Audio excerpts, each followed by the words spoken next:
Right, well, this album here is an album of family photos. First of all, here's my mother. She was very beautiful. I think she used to be a hat model, part-time at least. Here's another lovely one.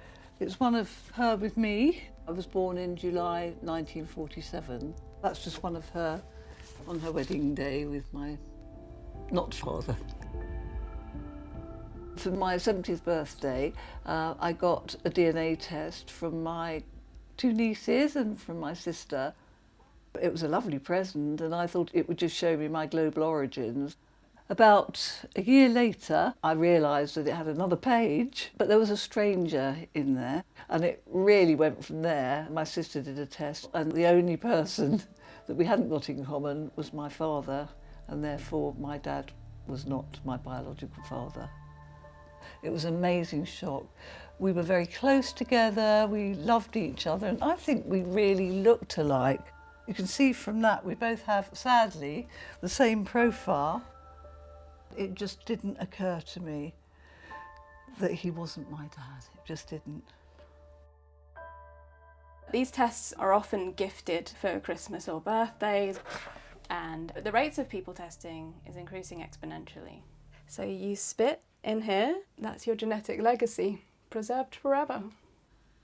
As a genetic genealogist, I have to disclose to a client or to anybody who takes a DNA test that it is a possibility that they will discover that their father is not their father. It is common enough that I have to do that every single time. And 3 times in my family alone, people have discovered that their father is not their father. Where is it? In my own family, I discovered that my grandmother was illegitimate. So this is my great-grandmother. She was Catholic. She was sainted in our family, so not that what she did is any reflection on her morally, but it just never crossed our minds. Nobody can keep these sorts of secrets anymore because the truth is in our DNA and we can test our DNA incredibly easily, and the databases are now so vast that anyone can very, very easily find out the truth of who their parents are. That's me and my brother. That's my brother, that's me. So you can tell the difference really.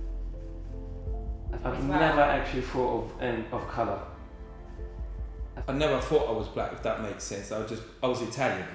I thought my mum and dad was my dad. And they just treated me as their son, or as in, the love was there. To be honest with you, I thought I was a throwback because my granddad was dark like me.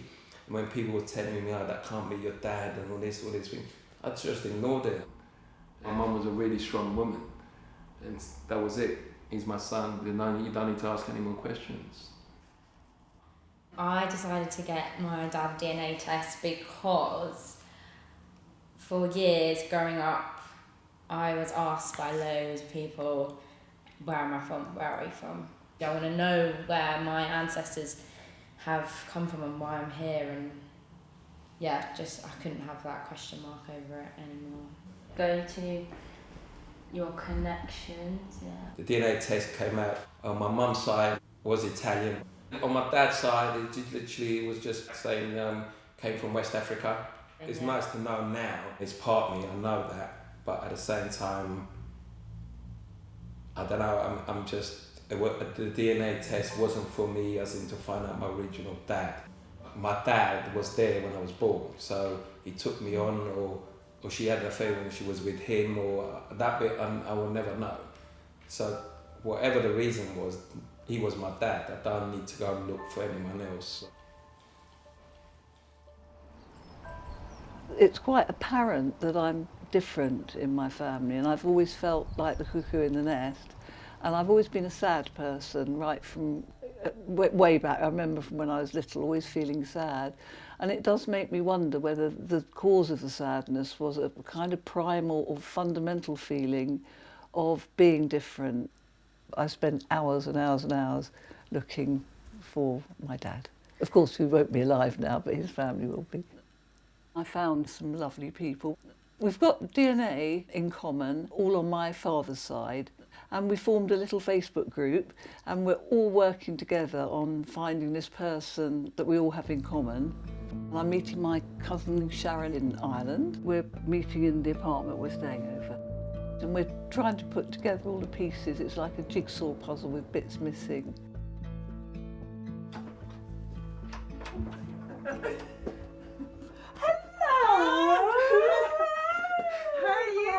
Oh, what is it? I know you didn't marry.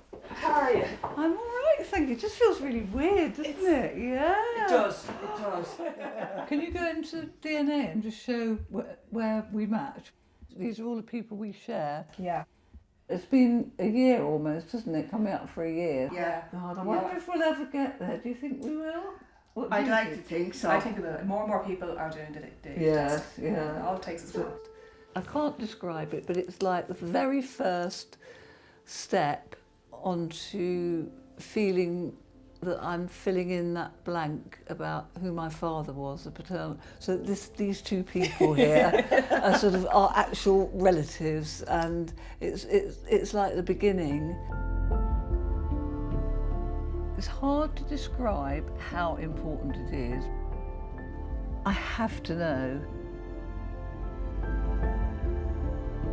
Parents today need to realise that even if a child got to their teens and they thought something was a bit fishy, they would be able to that would be all blown out of the water with one DNA test. That certain fact is truth, you can't rewind it. Getting that on a piece of paper is just, I think that's quite incredible. I think there's about to be the biggest explosion of DNA testing and skeletons coming out of cupboards. Probably a lot of people are a bit worried about it. Before, people could go to their graves with a secret, and now, of course, the secret may come out. There will be quite a lot of problems, but I think there'll also be a lot of happy endings.